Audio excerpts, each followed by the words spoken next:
aujourd'hui on se retrouve sur une nouvelle vidéo qui va concerner le sujet de la demi-pension. Aujourd'hui je vais tout simplement vous livrer mon expérience en tant que demi-pensionnaire côté propriétaire et côté vraiment DP, donc non propriétaire. Du coup c'est une vidéo essentiellement pour ceux qui hésitent, qui veulent avoir un avis d'une personne qui a déjà expérimenté la DP des deux côtés, qui hésite soit à prendre une DP soit à mettre son cheval en DP. Donc voilà, j'espère que la vidéo vous plaira, c'est parti. Alors du coup, tout d'abord je vais vous parler de mon expérience en tant que demi-pensionnaire avec Sapristi. Dans mon cas, donc j'étais propriétaire de Sapristi et j'avais une demi-pension avec le centre équestre dans lequel elle était en pension. Alors je préfère être honnête d'office avec vous, c'est que la demi-pension c'est extrêmement mal passé. Voilà, donc ça c'est dit, au moins comme ça on sait sur quelle base on part. Donc je vais vous expliquer pourquoi, ce qui avait été conclu avec le centre équestre, etc. Dans quelles conditions, machin, ceci, cela. Donc alors à savoir que Sapristi, à ce moment-là, eh bien, elle sortait du débourrage. Donc elle était encore vade dans le travail. Donc, elle sortait du débourrage quoi, 6 mois après. Hein, donc sachant que Sapristi avait mis très longtemps à être débourrée, comme vous le savez, ça a pris 1 an, donc ça a été très très long. Sous les conseils de mon ancienne coach qui est partie avant la DP, je l'ai mise en demi-pension. Avec le centre équestre du coup. Donc c'est à dire que je ne payais que la moitié d'une pension, donc c'était 158 € et des bananes je crois. Et en contrepartie, le centre équestre pouvait utiliser Sapristi plusieurs fois dans la semaine. C'était à hauteur de 3 ou 4 fois, je ne sais plus. Donc c'était essentiellement pour les cours. On avait dit pas de balade parce que la jument ne sortait pas encore en extérieur à cette époque-là. Ce centre équestre, faut savoir qu'il y a eu de nombreux propriétaires qui avaient leurs chevaux en demi-pension qui sont partis. Et Sapristi s'est retrouvée l'une des dernières juments de club, on va dire, pour le club, qui pouvait être utilisée pour le club pendant les vacances. Parce que évidemment, ça s'est passé pendant les grandes vacances, là où il y avait tous les stages. Donc Sapristi était un petit peu compliqué à ce moment-là, donc on avait dit, pour les niveaux qui peuvent monter Sapristi, c'était galop 5 minimum, à savoir que Sapristi a des sureaux sur les antérieurs, donc j'avais dit par contre, mettez-lui quand même une paire de protection, voilà. On m'avait dit, pas de problème, elle sera montée que par des galops 5, on lui mettra des protections. Ok, sur le papier ça avait l'air fantastique. A savoir que je ne voulais pas qu'on saute avec ma jument, parce que tout simplement elle était verte dans le travail et très verte à l'obstacle parce qu'on commençait à peine l'obstacle à ce moment-là. On avait dû faire 2 ou 3 séances de saut, donc voilà, vous vous rendez bien compte que c'est très vert. Et du coup, donc la demi-pension commence. Au début, Sapristi était montée exclusivement par une personne galop 7, en qui j'avais toute ma confiance. Elle était propriétaire elle-même, ça se passait très bien, elle s'entendait très bien. Donc tout allait bien dans le meilleur des mondes. Et puis un jour, je suis arrivée au centre équestre, je me suis fait littéralement pourrir quand on m'a dit oui, tu te rends compte, t'as mal fermé la porte de ton box, Sapristi, on l'a retrouvée ce matin dans l'allée toute seule, en train de bouffer des grains, voilà. Et là je me suis dit mais je comprends pas, moi je suis pas venue hier. Et en fait on s'est rendu compte sur la feuille que la personne qui avait remis la jument au box ce soir-là, c'était la personne qui l'a montée d'habitude, la galopette, en qui j'avais confiance, etc. Donc en soi, voilà, ça peut arriver de mal fermer une porte, d'avoir un cheval qui s'échappe, mais enfin bon. Là en l'occurrence, le problème c'est que c'était quand même mon cheval et que le centre équestre était quand même relativement proche de la route. Donc on sait jamais, sachant que l'écurie n'était pas fermée, la jument a bien été gentille de ne pas se retrouver sur la route et de ne pas s'être fait écraser par une voiture. Donc les joyeusetés ont commencé à ce moment-là, donc il faut savoir que c'est moi qui ai pris pour la personne, alors que je n'y étais absolument pour rien vu que j'étais pas venue la veille. Et puis ensuite j'étais venue un après-midi parce que j'avais un cours, et donc je montais ma propre jument normale. Donc j'arrive, etc. Je vais chercher la jument et je retrouve la jument dans un état littéralement dégueulasse. Mais quand je vous dis dégueulasse, c'est qu'elle n'avait pas été brossée quoi. Elle avait 4 cm de terre sur les sabots, du sable partout, enfin bref, vraiment n'importe quoi. Donc je vais voir la gamine qui montait Sapristi, je la connaissais pas trop mal, et je lui dis écoute, quand on monte un cheval, on le brosse. J'ai juste dit ça. La personne s'est mise à pleurer, nanani, nanana, en disant t'es pas gentille avec moi, bref. Je me suis dit mais attends, moi j'ai la décence de laisser mon cheval à des gens en qui je fais confiance et on casse ma confiance en me rendant mon cheval dans un état lamentable. Donc oui effectivement, je pense que je suis en droit de dire que mon cheval il a besoin d'être brossé après une séance. Quand on a 1 heure pour poser ses fesses sur un cheval, on a 10 minutes pour le brosser après. Donc voilà, donc ça me plaisait pas trop déjà. Donc j'ai mis les points sur les i pendant l'été.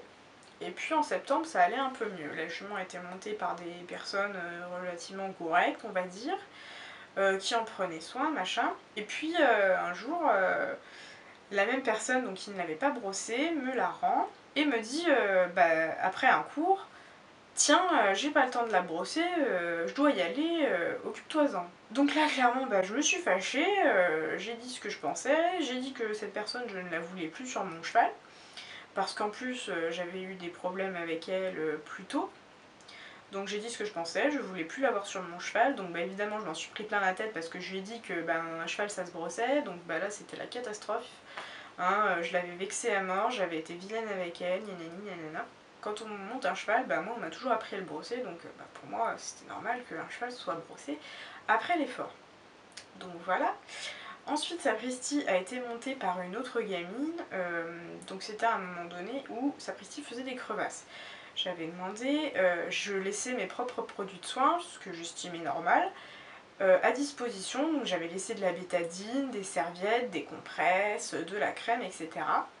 pour que ces soins soient faits. Donc j'avais dit à la monitrice, voilà, peux-tu transmettre le message à son cavalier, qui lui nettoie ses crevasses correctement, qui lui douche, qui lui essuie, qui les désinfecte, etc., qui lui mette de la crème pour pas que ça empire. Oui, oui, oui, t'inquiète pas, je le ferai. Et puis au final, vous vous doutez bien que ça n'a jamais été fait. Donc j'étais pas très contente parce que au bout de 2 mois, la jument a toujours les crevasses, hein, pour vous dire. Donc voilà, j'étais un petit peu fâchée par rapport à ça. Et ensuite, il s'est passé que la jument elle s'est refait en suros pendant un cours. Donc j'étais pas très contente. Elle avait 2 énormes suros sur les antérieurs. Heureusement, elle ne boitait pas et ça ne touche pas le tendon. Il faut savoir que les suros, aujourd'hui, elle les a encore. C'était il y a 4 ans, ou 5 ans, ou 6 ans, je sais même plus. Donc voilà, j'étais pas hyper contente de cette expérience-là. Un autre jour, j'arrive en pensant pouvoir monter ma jument pour le cours de 16h. Oui, c'est ça. C'était un cours qui était à 16h. Donc j'arrive, et puis la jument était montée à 14h, pas de problème. Donc la personne s'occupe de Sapristi, ceci, et puis la monitrice me dit mais Léa, mais qu'est-ce que tu fais? T'es pas à cheval? Il était 15h10, et je dis mon cours il est à 16h. Je vais pas être à cheval 1 heure avant. Et elle me dit, non, on avait besoin de Sapristi à 16h, on la prend à 16h, toi tu montes à 15h. Je dis, mais je suis propriétaire, je suis quand même prioritaire sur la jument. Et là tu viens quand même de me dire que ma jument va se laver 3 heures dans la journée. Enfin, je suis pas d'accord quoi. Donc voilà, donc ça c'était un petit peu rédhibitoire aussi. Du coup, j'ai mis les choses au clair avec la propriétaire du centre équestre, donc globalement l'hiver s'est bien passé, donc même beaucoup mieux passé que le début d'année. Et puis, plus ça allait, moins le club avait de chevaux. En sachant qu'en début d'année, on m'avait demandé si j'acceptais, oui ou non, que Sapristi soit prise en concours par quelqu'un d'autre. Ce à quoi j'avais répondu non, parce que c'est ma jument les gars. Donc bon, à un moment donné, je veux bien être gentille, mais c'est pas à moi de fournir le club en cheval de club, et puis voilà quoi, c'est pas à moi d'assumer le manque de chevaux d'un centre équestre. Donc j'avais dit non. Et puis j'avais pas envie d'imposer à mon cheval de faire 3 tours dans la journée, enfin à un moment donné, c'est pas des machines non plus quoi. Déjà 2 tours c'est quand même beaucoup pour un cheval, mais alors 3, non mais stop quoi. Et puis ce qui a fait mettre un terme à la demi-pension, c'est les 3 événements globaux que je vais vous citer juste après. Donc le premier événement, c'est que sortie d'hiver, c'était mars je crois, il faisait beau, machin, c'était l'une des premières sorties de Sapristi en carrière avec quelqu'un d'autre, enfin de cette année-là en tout cas, parce que les courses passaient dans le manège avec l'hiver. Et il y a une petite donc qui la montait pas mal de fois dans l'hiver, et ça se passait pas mal du tout avec elle. Et en fait, Sapristi à un moment donné, c'était un jeune cheval quand même dans le travail, et ça lui a pris de se mettre à galoper. Et en fait, le moniteur de l'époque a dit à la personne vas-y, casse-lui la gueule, c'est pas grave, ça lui fera les dents, pète-lui 3 dents, c'est pas grave. Croyez-moi que quand j'ai entendu ça, parce que évidemment j'étais là, hein, j'étais dans les écuries, puis quand il y a quelqu'un qui hurle dans la carrière juste à côté des écuries, et que la stagiaire qui était sur place, présente à ce moment-là, vient me rapporter mot pour mot ce qui a été dit, je vous assure que ça vous refroidit. Et puis quand j'ai dit ça à mes parents, m'ont dit mais attends, mais ils sont pas où là, enfin c'est pas un jouet la jument.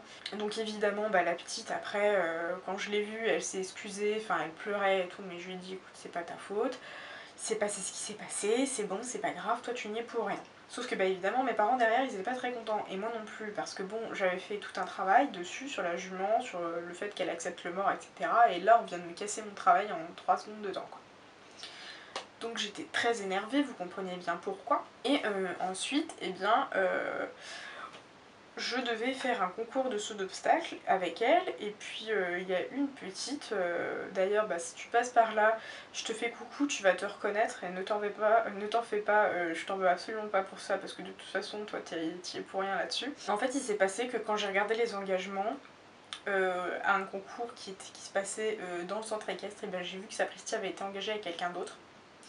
Donc c'est une amie, hein, mais bah, le fait est que à l'époque je parlais pas à beaucoup de monde parce que j'avais pas énormément une bonne réputation auprès des gamines du centre équestre parce que j'étais un peu le monstre, vous comprenez, qui prend soin de son cheval, mais ça les gens ne comprenaient pas vraiment à l'époque. Même si aujourd'hui bah, c'est une super copine, à l'époque, ben, moi quand j'ai vu ça j'étais très en colère, vous comprenez bien, j'avais dit non au moniteur qui m'avait demandé s'il pouvait utiliser sapristi pour quelqu'un d'autre en concours, j'avais dit non. Donc là on respecte pas ma volonté donc ça m'énerve, vous comprenez bien, on me prend pour une idiote. Donc quand j'ai vu ça, j'en ai parlé à ma mère et elle m'a dit écoute là c'est clair que pour le mois de mai c'est terminé, ça va être une pension complète, on va plus s'embêter avec tout ça et puis le dimanche du concours, bon avec mon ami ça s'est globalement bien passé. Je sais plus combien de points ils sortent mais ça devait être un refus, une barre, enfin bref je sais plus du tout. Le problème c'est que bah, mon amie là elle n'avait jamais monté sapristi à l'obstacle. Et bon, c'est quand même une jument qui est relativement délicate, enfin surtout quand elle était très verte à ce moment-là. Donc moi quand je vois un moniteur qui engage mon cheval, que mon amie a monté de rares fois en concours et qu'elle n'a jamais sauté avec, je trouve ça complètement aberrant. Également un autre fait qui s'est passé plusieurs fois je suppose du coup, c'est que en fait quand j'étais au lycée, donc tout simplement bah, moi je finissais très tôt les cours, je finissais genre vers midi, des trucs comme ça, les jours où je pouvais aller m'occuper de sapristi. Et il y avait des jours où je finissais à 16h, donc ma mère venait me chercher. Et puis un jour je lui dis oh bah tiens j'aimerais bien aller voir sapristi, c'était un mardi. Donc elle m'emmène voir sapristi, l'un des moniteurs me dit ah bah excuse-moi, je crois qu'il y a eu un couac dans le planning, aujourd'hui ta jument est pas sortie. Je lui dis bah écoute c'est pas très grave, moi, je vais la sortir moi-même en fait, enfin c'est pas grave, je préfère qu'on soit honnête avec moi, bon bah voilà elle est pas sortie de la journée, il est 17h, j'ai une demi-heure pour la sortir quoi. Bon, à l'époque, j'avais pas le recul que j'avais maintenant. Hein. Donc, bah, je la sors et tout. Et puis, le lendemain, j'arrive au centre équestre. Et puis, bah, il y a une stagiaire qui vient s'excuser de pas avoir sorti la jument la veille. Je lui dis, écoute, c'est pas très grave. Je suis venue et tout, c'est pas grave. Et donc, le même moniteur que j'ai vu la veille vient me voir, me dit bonjour et se réexcuse. Je dis, écoute, c'est pas grave, il y a eu un loupé, ça peut arriver. Tant que ça reste exceptionnel, c'est pas très grave. Passe la deuxième monitrice qui me dit t'inquiète pas Léa, ta jument elle est sortie. Je suis sceptique et je lui dis mais écoute, tout le monde m'a dit que la jument était pas sortie, je suis arrivée, c'est moi qui l'ai sortie moi-même. Donc non, vous l'avez pas sortie, enfin voilà quoi. Donc la monitrice s'est trouvée littéralement toute bête et elle est partie sur ses paroles. Donc voilà. Et ensuite, une autre stagiaire vient me voir en me disant écoute Léa, ça fait plusieurs mardis que je leur dis que tu ne viens pas le mardi. Oui, d'accord. Et là, elle me regarde, elle me dit mais le problème c'est que ta jument, le mardi, elle sort pas en fait. Et là, je me dis mais attendez les gars, je vous laisse mon cheval en demi-pension pour que vous puissiez vous en servir pour les cours de club. Il y a des cours de club le mardi. Et là, on vient me dire que mon cheval n'est pas sorti quoi. Donc voilà, quand on apprend ça en mars, ça veut dire que ça dure depuis des mois parce que depuis septembre c'est comme ça. Je comprends mieux pourquoi ma jument était neuneu le mercredi. Encore une mauvaise expérience avec cette DP. Et enfin la dernière mauvaise expérience avec cette DP, donc bah là j'avais dit c'est bon on arrête tout, la DP c'est terminé, c'est plus pour moi. C'est tout simplement que pour mon dernier match de Horseball, donc j'avais pas prévenu hein, que c'était mon dernier, je l'ai dit après le match parce que bah, j'avais pas envie de me faire couillonner non plus. Donc je vous explique rapidement ce qui s'est passé pour mon dernier match de Horseball. Donc pour ceux qui ne savent pas comment se passe un match de Horseball, c'est 2 temps de jeu de 10 minutes, séparés par une mi-temps de 3 minutes. Donc un total de 23 minutes de jeu sans compter les arrêts de jeu, du type temps mort, etc. Décision de l'arbitre, donc qui nécessite un arrêt de jeu. Et tout simplement, sur ces 20 minutes de jeu au total, Eh bien moi je n'en ai joué que 15 secondes à peu près. En gros on m'a fait rentrer pour la fin du match, la dernière action de jeu on va dire, la touche, ou je sais plus si c'était une P3 ou une touche, enfin voilà c'était l'un des deux. Donc en gros je n'ai pas touché la balle du jeu et je ne suis pas rentrée sur le terrain alors que avant c'était moi qui engageais, etc. Donc j'étais très en... Donc là quand on m'a dit ça je vous assure mais ça a été la goutte d'eau qui faisait déborder le vase. Je suis allée voir le coach de l'époque, je lui ai dit écoute c'était mon dernier match, merci mais voilà, j'irai pas au championnat, j'irai pas au championnat du tout. On m'a proposé de jouer en équipe inférieure. Et je dis non mais attends à un moment donné c'est bon quoi, enfin faut arrêter de me prendre pour une idiote. Et je dis au fait j'arrête la DP parce que vu comment vous utilisez le jument à tort et à travers, je sais bon ça va quoi. Moi j'ai à peine le droit de toucher à mon propre cheval et les autres ils en font ce qu'ils veulent avec. Donc à un moment donné j'ai acheté le cheval pour moi, on l'a pas acheté pour vous. Donc c'est bon, c'était terminé. Donc voilà ma petite expérience, mauvaise expérience avec la demi-pension côté propriétaire avec un demi-pensionnaire on va dire qui était donc le club. Voilà. Donc croyez-moi que j'étais très énervée de cette petite expérience qui s'est vraiment très très mal passée. Et donc ensuite on va passer à la DP avec Darko. Donc là moi j'étais DP en tant que DP et non pas propriétaire, donc là c'est carrément mieux passé, hein. Moi voilà, je vous partage mon expérience avec Sapristi, mais sachez que heureusement ça ne se passe pas toujours comme ça. Malheureusement parfois ça arrive, hein, faut le savoir que des fois ça ne se passe pas très bien. Donc voilà, je préfère partager mon expérience, voilà, ce qui est fait est fait. Du coup moi Darko, je l'ai eu en DP donc à partir du mois d'avril, et il faut savoir que j'étais toute seule dessus, hein. Il y avait personne d'autre dessus on va dire, il y avait que les stagiaires qui le longeaient ou qui le montaient sur le plat ou en balade. Du coup ça s'est super bien passé, moi j'étais ravie, j'espère que la propriétaire en est très contente aussi. Tout simplement parce que le poney, j'espère l'avoir fait progresser sur le plat et un petit peu à l'obstacle. Donc je venais monter un petit peu quand je voulais, donc comme vous le savez, comme je suis en alternance, il y a 2 semaines dans le mois où je peux pas venir le monter parce que je suis en cours et les cours c'est à plus d'1 heure de route d'où il y a Darko, donc je pouvais pas y aller, mais voilà, je compensais en y allant plus souvent quand je venais en entreprise, où là je pouvais y aller 4 ou 5 fois dans la semaine. Donc voilà, ça c'était archi cool parce que c'était super arrangeant déjà.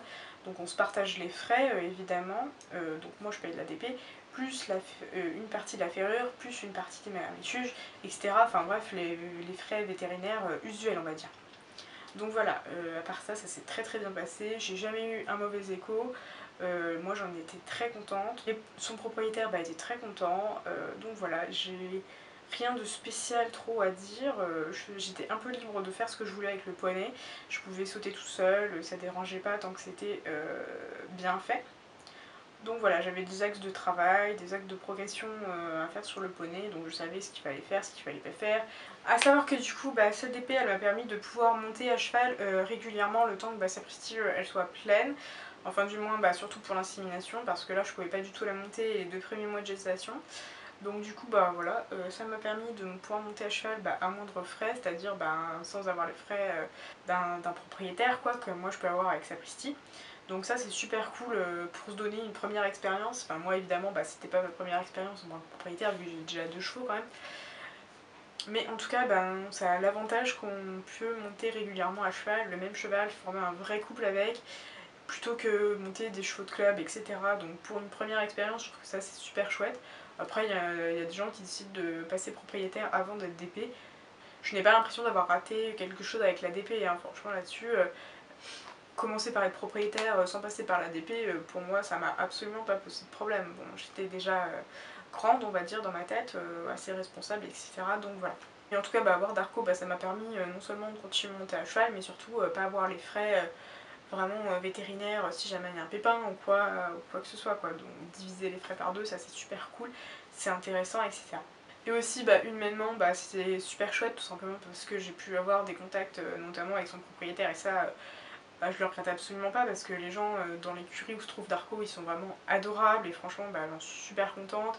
Et même quand la DP sera finie, parce qu'au moment où je tourne la vidéo la DP n'est pas terminée, mais même quand ce sera terminé, je sais pertinemment que j'aurai toujours des contacts avec eux, que j'irai toujours les voir et que de toute façon je continuerai régulièrement à les monter à cheval là-bas. Enfin bref, vous voyez bien, Sapristi mettra bas là-bas, enfin bref. Enfin moi ce sont des gens que je considère comme des amis vraiment très très proches, donc voilà, peu importe que la DP se termine ou pas, pour moi ce sera toujours des gens qui auront une très très grande place ici, donc voilà.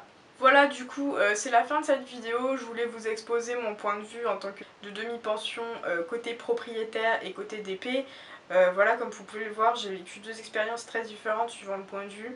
À savoir que je reprendrai jamais de demi-pensionnaire sur Sapristi ou sur quelconque de mes chevaux, parce que vraiment la première expérience m'a vraiment blasée. J'étais tellement écœurée qu'on ait brisé ma confiance comme ça et qu'on ait brisé mon cheval, hein, par la même occasion pareil, que voilà, du coup je laisse cette expérience de DP aux autres. Ce n'est pas pour moi, je suis quelqu'un de trop égoïste je pense pour partager mon cheval. Donc voilà, je tenais à vous partager mon expérience avec Sapristi, surtout j'ai passé relativement vite fait pour l'expérience avec Darko parce que ça s'est tellement bien passé et j'étais tellement ravie que au final j'ai pas grand chose à dire, je retire que du positif. Et si je peux vous donner un conseil, trouvez un super propriétaire et un super encadrant, donc voilà. C'est vraiment le plus important si vous êtes côté DP. Et si vous êtes côté proprio, même chose, faites très attention à qui vous confiez votre cheval et faites vraiment un contrat avec ce qui est prévu, etc. Notamment sur les sorties du cheval parce que ça c'est hyper important.